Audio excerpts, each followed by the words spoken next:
Bon, il y en a plusieurs. Il y a déjà le fait qu'on a passé un week-end avec vous, Joy et Yvan, ce qui nous a donné plein de pistes et puis plein de choses pour débuter dans la gouvernance partagée.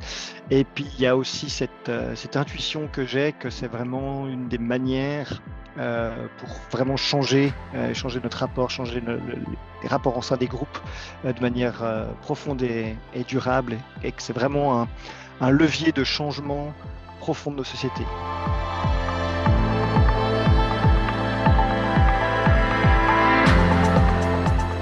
Euh, J'avais déjà fait un petit peu on fait quoi, deux ou trois petites séances d'introduction, deux je dirais, où j'avais survolé un petit peu les grands principes.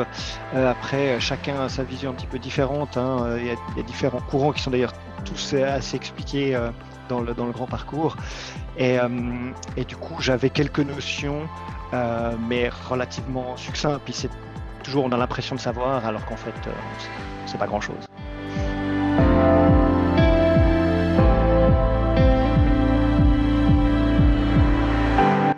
Bon, ce qui m'a le plus plu dans la formation, c'est ce côté où quand même on met beaucoup en pratique, on fait beaucoup de choses et puis on essaye, ce qui est beaucoup plus intéressant qu'une formation qui serait purement théorique. Donc là, on a vraiment l'occasion d'exercer, ça c'est quand même très agréable. Et puis, de manière générale, peut-être sur la gouvernance partagée, il y a quand même des apports théoriques qui sont très fournis et dans lesquels on peut aller puiser ou pas en fonction de nos envies, de nos intuitions, de notre humeur ou que sais-je. Et puis du coup, on peut aller chercher puis approfondir certaines choses. Il y a une bibliographie qui est immense, donc du coup, ça donne beaucoup de ressources et beaucoup de pistes pour creuser les sujets.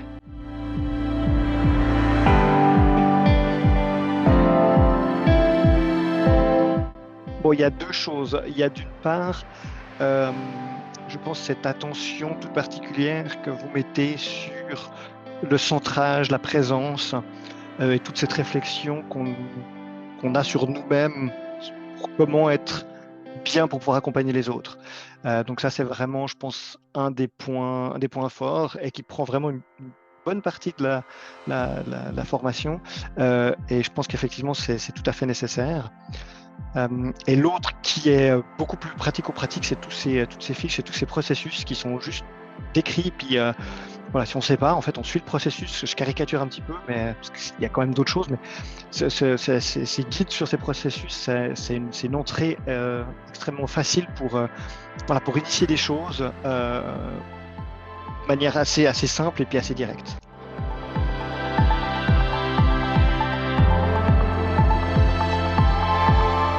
Alors, dans l'approche pédagogique, je l'ai déjà dit à plusieurs reprises, je crois, c'est cette capacité que vous avez tous les deux à accueillir tout ce qu'on fait et tout ce qu'on dit de manière très simple, très ouverte, très bienveillante.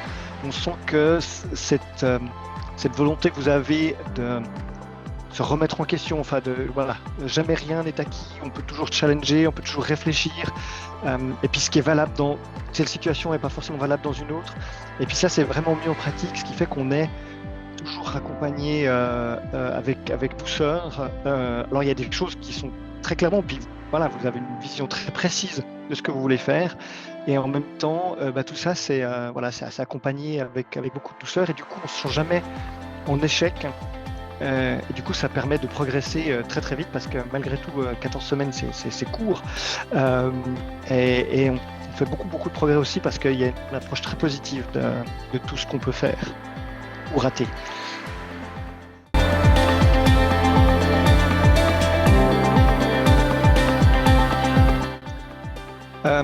Alors déjà, ce que j'ai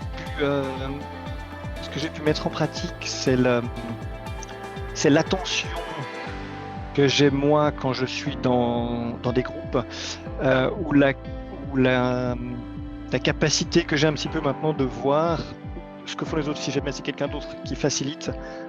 Voilà, j'ai une meilleure vision de ce qui est en train de se dérouler, et puis je vois quand les gens sont en train de décrocher beaucoup plus facilement qu'avant. Alors clairement, j'ai encore de la marge de progression, mais il y a ça. Et puis en termes de processus, il y a deux choses que j'ai fait.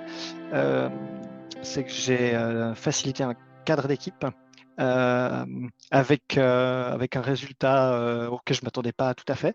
Mais voilà, du coup, on a fait le processus. Je l'ai adapté un tout petit peu à la situation qu'on avait, qui n'est pas tout à fait la même. Et puis du coup, il y a des choses très intéressantes qui sont ressorties de là et que j'ai accueillies comme elles étaient. Moi, je suis dans l'équipe, hein, mais je me suis sorti, en l'occurrence, je n'étais pas participant, j'étais juste en rôle facilitateur sur ce coup-là.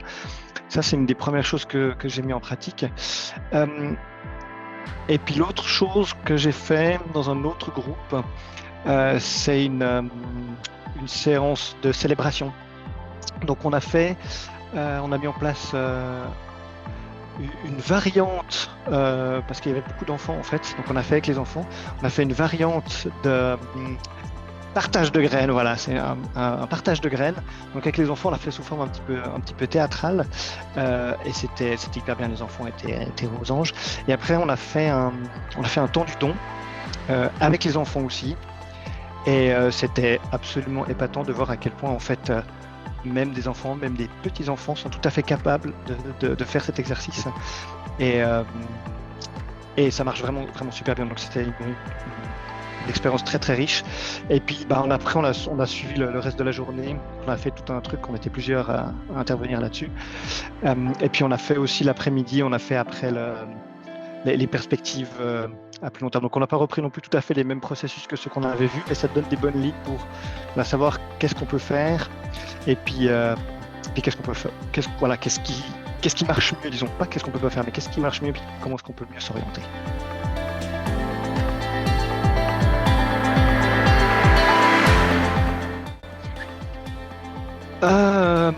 Beaucoup d'introspection. Ouais, beaucoup ce travail sur comment est-ce qu'on se sent, comment est-ce qu'on est. Et c'est vrai que sans y avoir réfléchi avant, c'est vrai qu'après on se dit que c'est relativement logique, mais il y a tout ce côté où comment on est hyper important, et du coup pour ça il faut aller les regarder, puis il faut aller voir comment on est. Donc tout ce travail d'observation de soi, c'était quelque chose auquel je m'attendais pas. Je m'attendais à quelque chose, voilà, facilitation, si on s'occupe des autres, etc. Mais non, en fait on doit d'abord s'occuper de soi.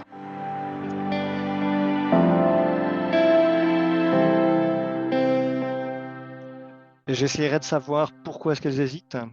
C'est-à-dire c'est quoi qui provoque l'hésitation? Est-ce que c'est un problème financier? Est-ce que c'est un problème de temps? Est-ce que c'est un problème de compétences? Est-ce que c'est un problème d'application? Enfin, on ne sait pas trop où est-ce que ça va mener. Il peut y avoir plein de choses. Et puis, du coup, en fonction de ça, mes réponses vont varier. Je dirais clairement, oui, c'est un investissement en temps, c'est aussi un investissement en argent, mais le résultat est vraiment tellement impressionnant. Enfin, il y a tellement de choses, on apprend tellement de choses que si on arrive à caser tout ça, c'est vraiment une formation qui est tout à fait excellente. Donc allez-y.